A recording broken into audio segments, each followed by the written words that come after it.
22. The basis of our work is to leave your nets, to leave the search for more and better human good and open consciousness to the spiritual realities. Then the things which come to us in the outer world are the fruits of an inward grace. Grace can only be attained by a state of inner silence, a state of inner awareness and receptivity. Therefore, it is necessary for us to prepare ourselves for the experience of receiving that grace. This is the whole purpose of meditation. So please look at the screen and say the affirmation with me with conviction.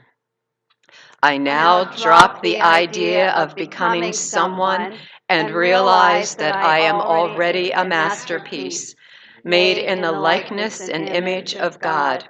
I am fully awake and present to who I am, what brings me joy, the life I am creating with every thought, word, and action, and to the many ways God shows up all around me. Yeah.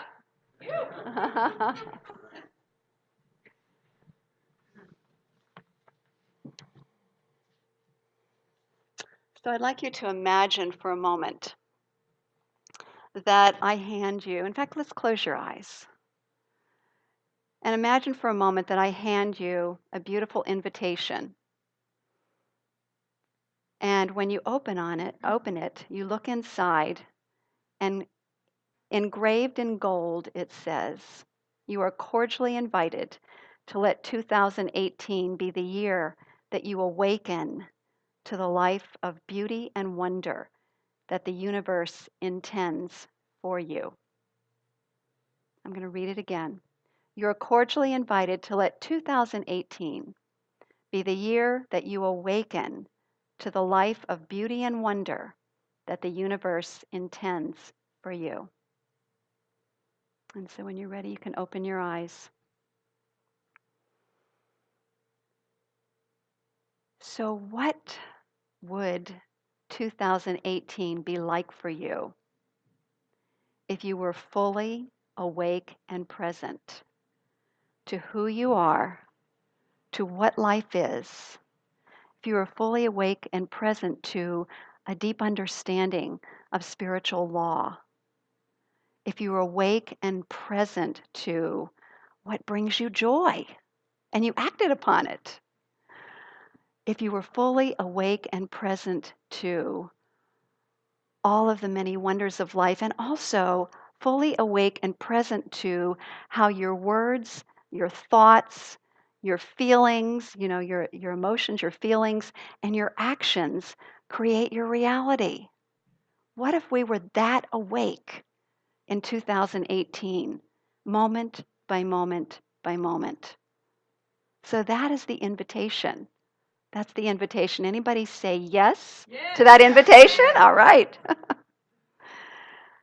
So each week, then, we are immersing ourselves in the amazing New Thought, Ancient Wisdom, and Science of Mind teachings that offer us powerful spiritual practices and principles that empower us to live the life of our dreams, to live that life more fully, freely, and expansively. Remembering that we start with the base, that we're already magnificent, whole, perfect, complete beings, and we are just ever creating the new. That's the way that we're designed, just like the source from which we came.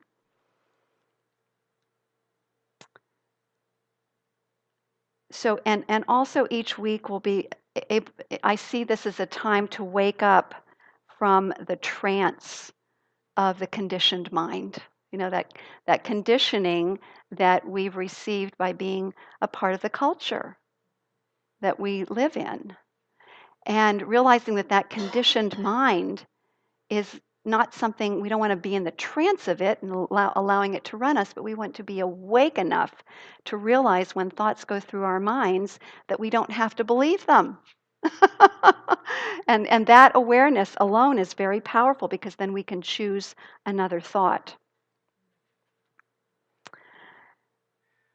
So what I'd like to do now is to is just to offer you a little story, just to kind of get things moving.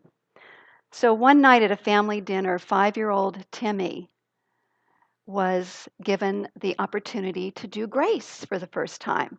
So he said, "Thank you, God, for the delicious pancakes." To which his mother furrowed her brow and looked at him and said, "Dear, but we're having spaghetti." And he says, "Yeah, but you know what I wanted to do is I wanted to see if God was really listening."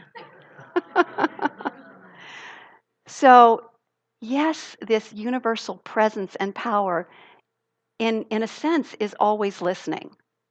And from our understanding, this one source is all around us. We are immersed in it.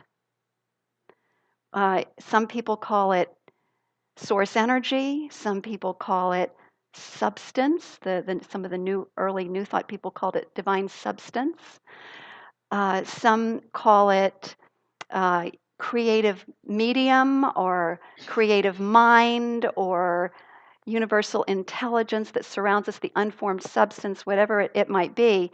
It's the same idea that there is this energy, this source, this presence, which is like a law because the moment that we think into it, the moment we think, we're thinking into it, it's taking the impress of our thought and it's responding.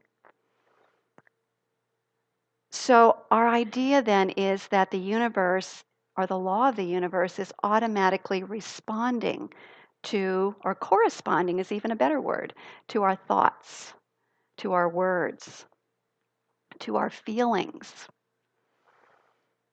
So this is a really vital, important principle in our teachings. Because if we can understand this, then we can be more conscious and realize that the universe doesn't take a joke, this substance.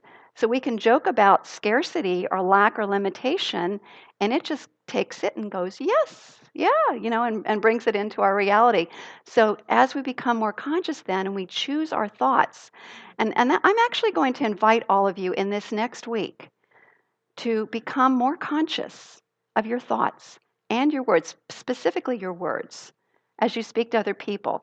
Are you engaged in talking about the prosperity of your life, the prosperity of all life, the possibilities and the potentialities of life? Or are you caught up in talking about the things that often appear in the news? Scarcity, lack, limitation. Oh, isn't it awful? Just watch this one week. If you can correct just that one thing and start consciously choosing to talk about prosperity, in a very short period of time, everything will shift in your life because that's the way the universe is designed. So, what is grace? What is this thing called grace? So, it's my intention that we all leave here today with a more awakened idea of this thing called grace. And so I want to begin with a reading by Ernest Holmes from the Science of Mind textbook on page 50. He says, "Here and now, we are surrounded by and immersed in infinite good. How much of this infinite good is ours? All of it. How much of this infinite good is ours? All of it." I know the human mind wants to say, how could that be possible? But we have to remember that these are our vehicles while we're on this planet, but we are expansive, unlimited being itself. Our essence is of the one source. And as such, we have a non-local aspect to ourselves. Here's the local aspect, the body, but the non-local aspect is fully unified with that source of all that is and tapped into the allness of the universal mind. And when we use our words, we are operating in that greater dimension. So it's important to realize the multidimensionality of our being.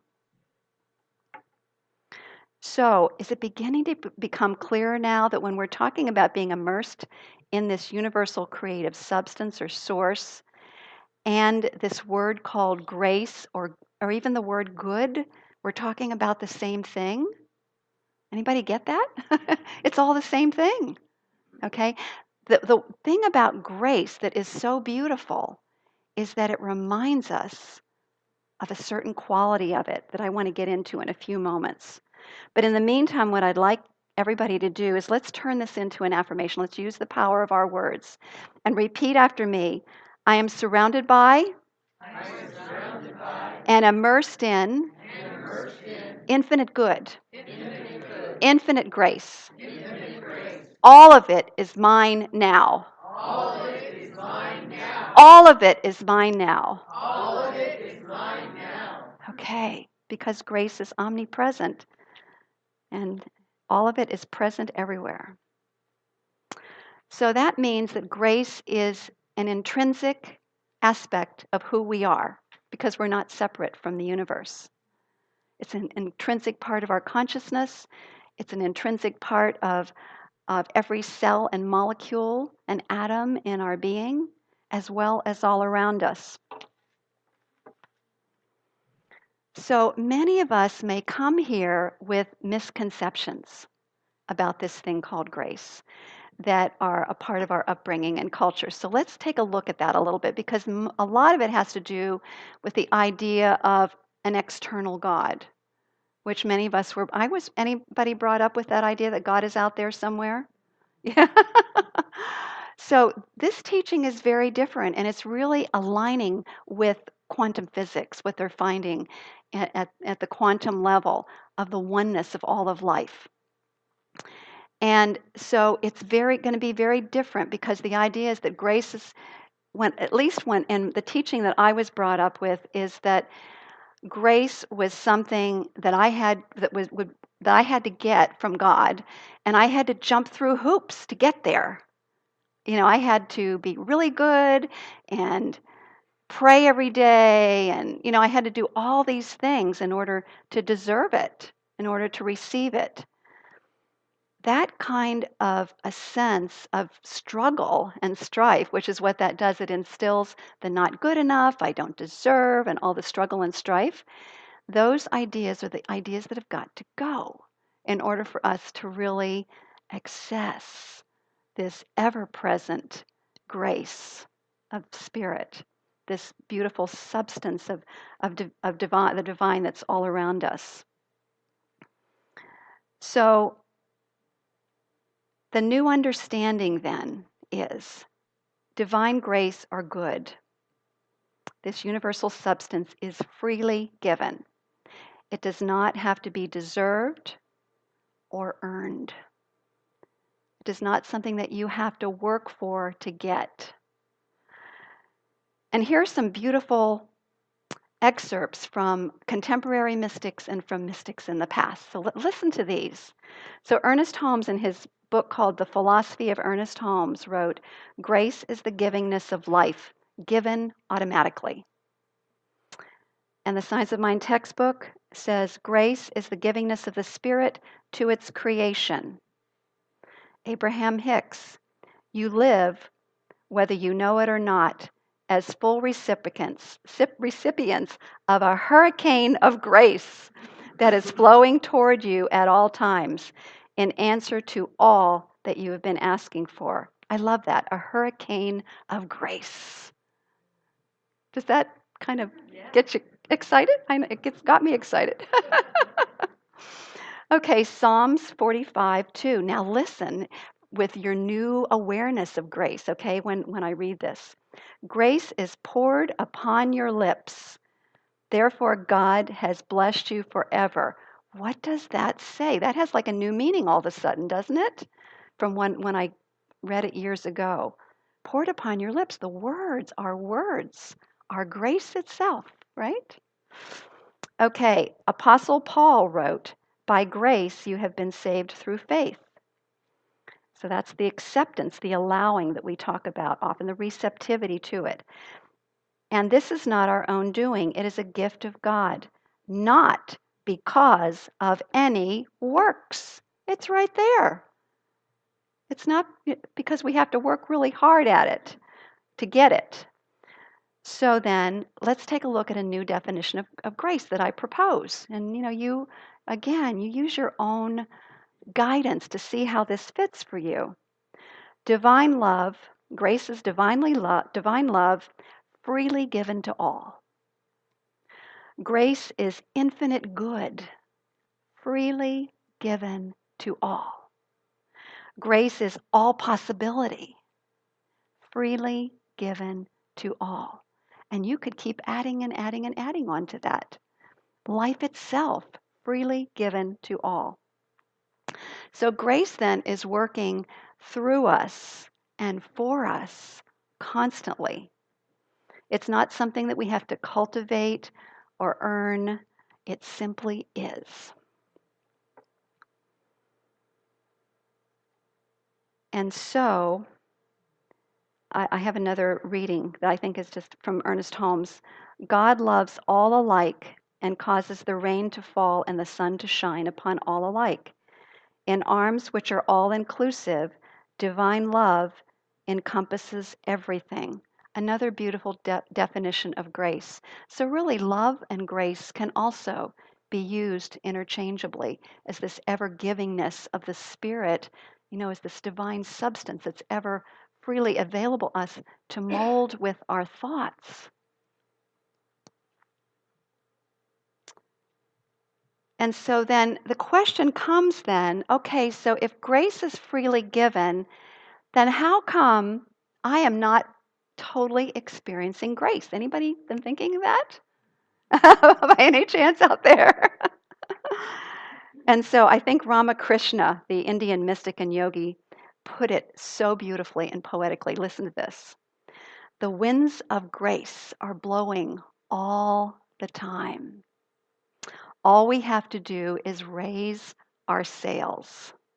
All we have to do is raise our sails in consciousness, right? We have to just raise our sails in consciousness by making higher choices with our thinking and our words.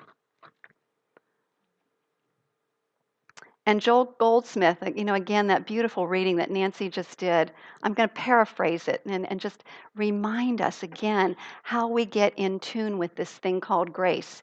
He said, we're invited to leave our search for more and better human good, which means the struggle of it, of trying to, get things into our lives, whether it's relationships or money or whatever, and instead open our consciousness to the spiritual realities through meditation. We attain grace through an inner state of silence, inner receptivity. When we attain this connection with inner grace, things flow to us in the outer world as the fruits of grace. Can you feel the ease in that? When we do our practice of meditation, so powerful, and we move into the silence. And that doesn't mean that our thoughts aren't still showing up every once in a while. This is something I've learned over time. The thoughts may still be showing up, but the thing is as I meditate, I move into a witness consciousness so that as the thoughts rise and fall, I'm not identified with them. I'm identified with the silence. I am that silence of the divine witnessing. I am then connected into that field of grace, the source itself. And therefore, I'm guided more clearly into my next action and my next action and my next action. And that means in thought and word and everything else. And so there is a flow to life. So that idea of living in grace has to do with that connectedness to source and that connectedness to the silence, knowing that's who we are. We are that silent witness of all that's going on around us. And chooser. So there's a beautiful Hindu story from the Hindu faith that teaches how we limit grace. And keep in mind, because I have a friend who's a Hindu, and she says, she said to me, people think that we believe in all of these different gods. And she said, no, those are just teaching stories to teach us about the different aspects of God and how the universal principles work. We believe in one source. So keep that in mind as I'm reading this and I'm talking about Krishna. So a great devotee of Krishna was once challenged by men in the village who didn't believe in Krishna. And they said, "Prove that Krishna is a god." So they looked around and they saw that there was a dead cow in the street, and they said, "By the power of Krishna, we would like to see you bring this cow to life." And so the devotee said, "All things are possible with Krishna." Sound familiar? All things are possible with Krishna. He said, "But give me 3 days. Yeah, give me 3 days."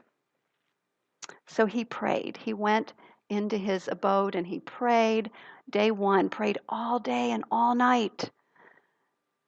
And nothing happened. Next day, day number two, he's starting to get a little nervous. He's praying all day and all night to bring this cow back to life. Nothing's happening, and he's getting more and more nervous. We're now into day three, and he's feeling desperate, and he's praying, and he's praying, and he's praying. And finally, day three is up, and suddenly the cow comes to life. So everybody in the village was ecstatic. They were delighted. They were dancing. They were celebrating, and they believed in Krishna. And the devotee, though, while relieved, began slowly to slip into a state of depression and sadness.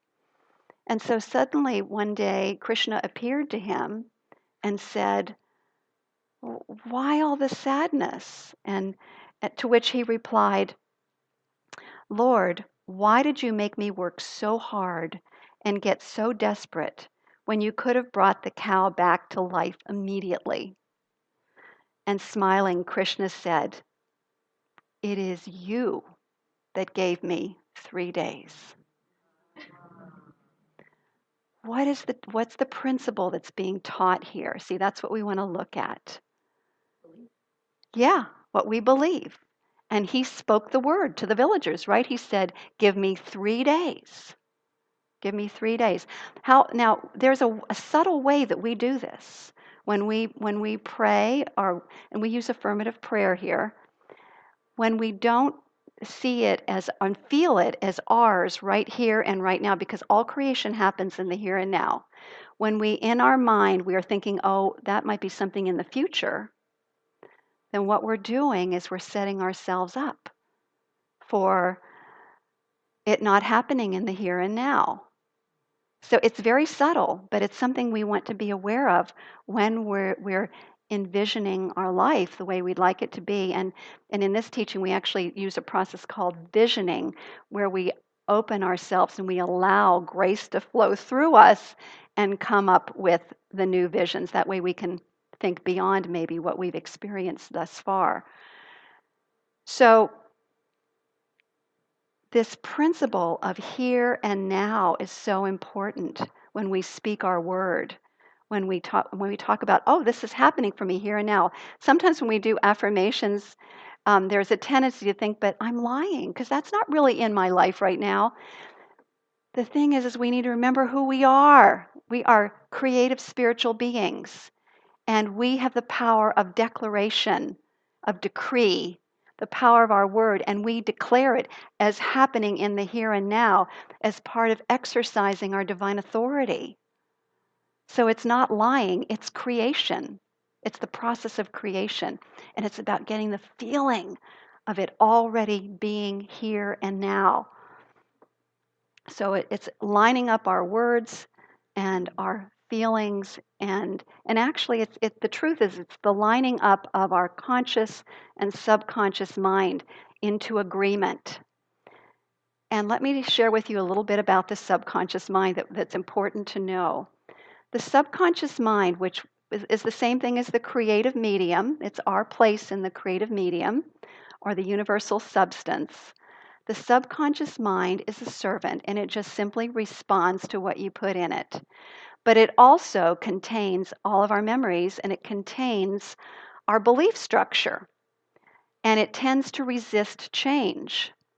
So that is why it's important for us to continue to repeat. So repetition is a really great way to continue to seed the subconscious mind with our affirmations, with our vision of our life, and be undaunted when it doesn't show up to our physical senses. But and that's what faith is. Faith is the ability to look beyond the appearance of what things look like, and instead to stand true and rooted in the greater vision. So repetition is a great way to do it. Some people have spontaneous experiences where they have an immediate shift and the manifestation happens instantaneously. I've had that happen several times. Anybody else? When your faith is just so strong that you're actually embodying it, apparently the lineup between subconscious mind and the conscious mind happens so that it's instantaneous and the manifestation shows up immediately. So that is something that we cultivate through meditation, through affirmative prayer, through our understanding of these spiritual laws, through our understanding of who we are in truth, and being awake and present to that as often as possible.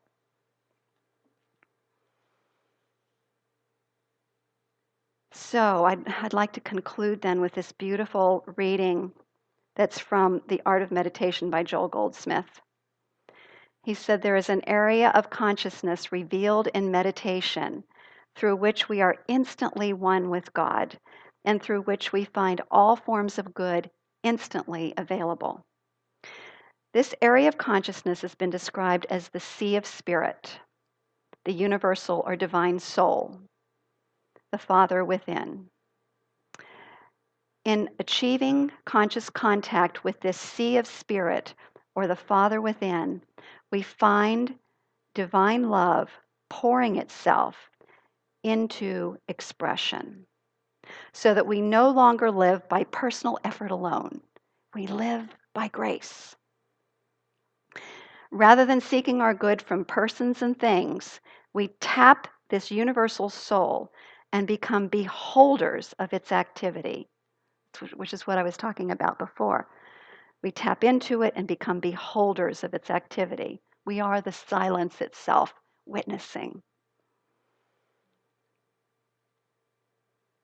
Pouring forth as the ideas which become human forms of good necessary to our present experience. It is only as we learn to look within to this infinite invisible that we begin to understand the nature of grace.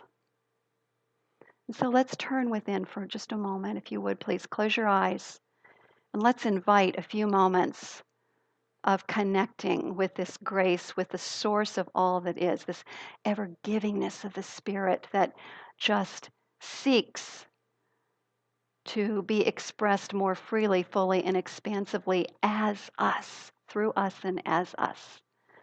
So take a deep breath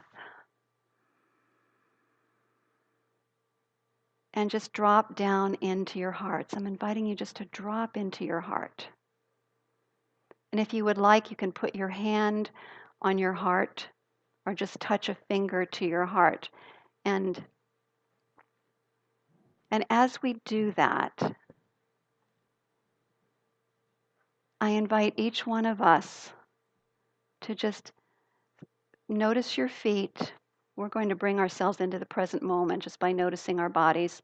Notice your feet and your legs. Notice the rise and the fall of your breath in the abdominal area.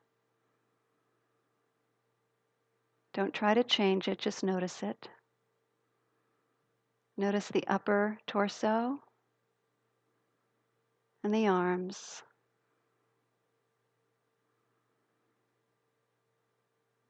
The throat and neck, and notice the head.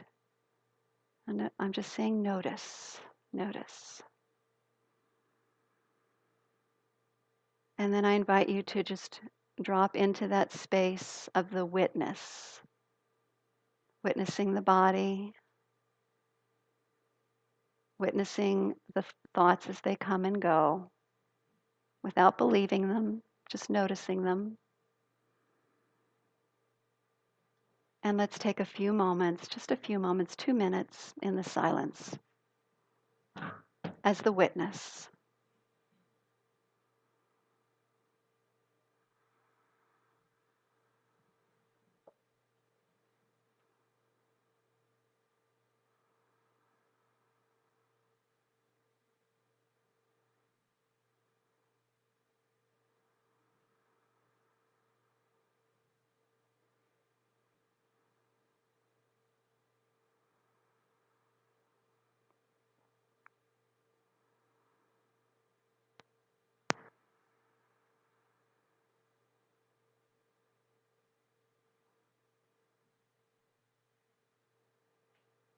And in this moment, deeply remembering that there is only one source, one life, one presence, one power, and that we are that presence, individualized, extensions, emanations of this one life, this one grace, this infinite good, this hurricane of grace that is seeking expression through our lives.